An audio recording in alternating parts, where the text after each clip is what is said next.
looks average size on. That would be a bracelet for me. That's awesome. To be honest. Man, Good how do you stuff. think one of those is going to look on Patrick Mahomes' hand here? I think it's going to look phenomenal because you and I both, baby. coming into the season. Can't even do a fist bump right now. Break my damn hand. Well, we are going to tap into all of that Super Bowl experience this morning. We're just 2 days away from championship weekend. We got 3 jam-packed hours to give you everything you need to know starting in the NFC this morning. Here we go. Aaron Rodgers and the Green Bay Packers will be in San Francisco to face Jimmy G and the 49ers. Sunday, 6 p.m. on Fox. The winner goes to Super Bowl 54. The loser doesn't. These two teams met back in Week 12. Didn't go so well for Green Bay then. They lost by 29 points. That was then. This is now. Nick, who wins this game?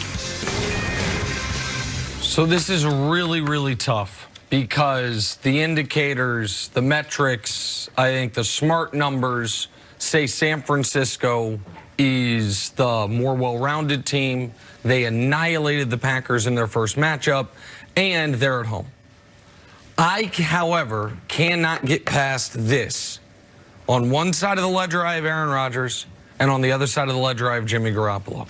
On one side of the ledger, we've got one of the greatest quarterbacks I've ever seen and a guy who is on a very short list of players at that position whose all-time great performance maintains in the postseason. There are guys who we consider better quarterbacks than Aaron Rodgers, but who in their history in the postseason, they are not what they are in the regular season. Aaron is. Aaron's got the best passer rating in NFL history in the regular season, and it's almost identical to his postseason passer rating. And the moment that this is being presented for him, I think he's going to channel some of that 2012, 2013, 2014 Aaron Rodgers magic that we saw him channel some of in the playoff game against Seattle when he was given the opportunity, when he had to make a play. And I think the moment might be a little too big for Jimmy Garoppolo, who quietly, Canty, was actually really bad against the Vikings. Like, it didn't matter. He only had to complete 11 passes. They were in full control of that game. Diggs gets the touchdown. Then after that, it's all Niners for 2.5 hours of football. And Jimmy G obviously has had some great moments this year. He was great in the game against the Saints. He was very good in the final game of the year against Seattle. I still think that if the Packers' offensive line can hold up, with Bakhtiari and Bulaga, two guys that I think you said you believe to be maybe the best pair of tackles in football. Who are actually healthy now. Yeah, Bulaga's actually playing this week, unlike Week 12. If they can hold up, it's going to be just enough for somehow Aaron Rodgers to lead this team to a very close major upset victory on the road against the Niners. Yeah, it's funny. I see this one the same way you do. I like the Green Bay Packers in this game, and I know all of the metrics say that the San Francisco 49ers are the more complete team. But you look at the disparity between quarterbacks and the experience that the quarterbacks have on this stage. It has to be a little bit concerning if you're a 49ers fan, because Jimmy G wasn't great against the Vikings. He had that interception that he threw right before halftime in the Vikings game. And guess what? It could have been a different game if the Vikings were able to convert that into a touchdown, but they weren't. So you have to credit the 49ers defense. But when you look at the way that Aaron Rodgers is playing, I mean, you saw him channel a little bit of that magic against the Seahawks. I didn't realize this till I went back and looked at the numbers, but Aaron Rodgers didn't throw an incompletion on a pass that traveled more than 10 yards in the air. It's perfect. He didn't. He's perfect. So, I mean, if you have a quarterback that's capable of being able to push the ball down the field with that type of precision, it bodes well for you in a game like this, because you got to think that Aaron Rodgers is going to have to extend it down. He is going to have to go off schedule because you are facing a disruptive front with the San Francisco 49ers. So Aaron Rodgers, if he's able to elude that front a little bit, better than he did in their first matchup in the regular season, I think that the Packers will have opportunities for big plays in the passing game down the field.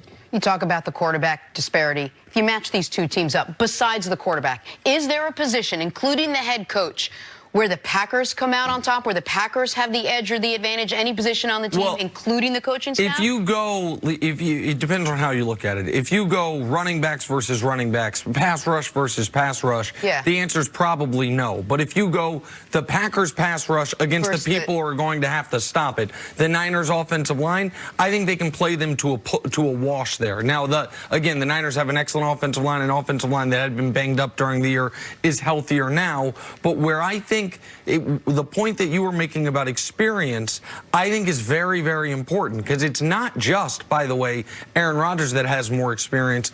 This Packers team as a whole has more experience, not at the head coaching spot, but the players as a whole have more experience at this moment, this part of the season, than the Niners do. And the one other element here that I find interesting that I want to draw on your experience for is the Packers are 7.5-point dogs, depending on where you get it, 7 to 8-point dogs.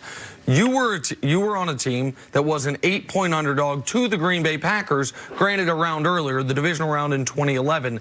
Aside from the quarterbacks, what do the other guys on a team that is a major underdog have to do in order to pull off what would be a substantial upset? The Packers are as big of underdogs this weekend as the Titans are, even if we both look at those games very differently. What do the other guys have to do to help Aaron Rodgers out to pull off this type of upset? Well, I think the other guys have to understand the game plan and understand their role within that. Now, one of the things that I like about Green Bay is that offensively, they're going against a similar defensive scheme that they faced in the Seahawks, in the 49ers, because there's going to be a lot of single high safety looks, whether it's man coverage or whether it's cover 3. That's what they're going to be going up against. And I think that this offense has some answers for that. If you look at what they did against the Seattle Seahawks, Matt LaFleur moved the pocket a whole lot. Quick targets for Aaron Rodgers in the flat. It was easy, 1 read, 2 read, and if it's not there, throw the football away. I think he's going to have to do something similar in this matchup. You're going to have to move the launch point, because you know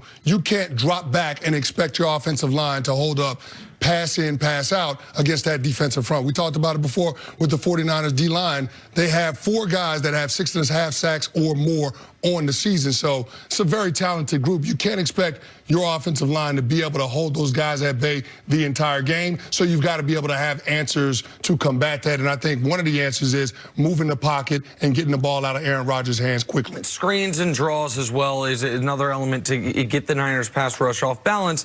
But it should be noted, Aaron Rodgers has been historically unfortunate in regards to how his defense has played in playoff games they've lost. The average points given up by a Packers team in a playoff loss since Rodgers taken over is over 36 points per game. The defense has not been able to get off the field in Aaron Rodgers' 7 playoff losses. Also, the quarterbacks he's lost to in the playoffs: Kurt Warner in a year that the Cardinals were en route to the Super Bowl. Eli Manning after he had already won a championship. Cap twice when Cap was at the peak of his powers. Russell Wilson as a defending Super Bowl champion.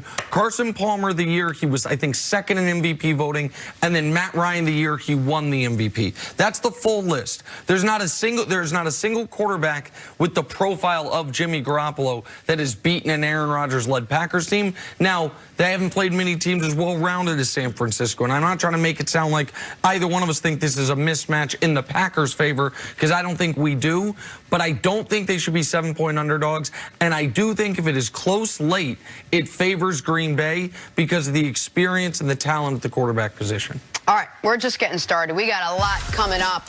On the other side, do the Tennessee Titans have any chance of upsetting the Chiefs on Sunday? Wow. We'll let you know why they do next on FS1. Well, I won't. We got to get people to keep watching. You can always check us out on the Fox Sports channel, Sirius XM. We'll be right back.